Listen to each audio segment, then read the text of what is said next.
दिनैहाय जिहेतु खाथियाव जोङो मावखुलि लायोबा सोबखौनो हास्लाबा जे जोङो बाजेट खालामनो ना खामानि मावनो ना बायदिसिना मानसिफोरजों जगाजग खालामनो बायदिसिना खामानिया थाबथायो।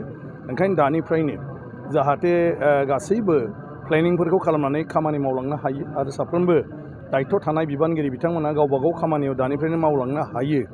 बिनि थाखाय दिनैनिफ्राय बेवहाय अफिसखौ लाजेननाय जाबाय। दिनै मोजां तिथि कबिगुरु माने रबीन्द्रनाथ ठाकुरनि दिनै जोनोम सान, गुरुदेव कालीचरण ब्रह्मनि दिनैहाय रुंसारि सान आरो दामोदर तिथि माने दामोदर देबनिबो दिनै तिथि। आं सानो जे बे ओंथि गोनां दिनाव लानाय बे मावखुलिनि दारै जोङो डिमाकुसियाव जानो गोनां जि बर' थुनलाइ आफादनि 64थि बोसोरारि जथुम्मा बेखौ खुब गाजा गोमजायै खुंनानै हरनो हागोन।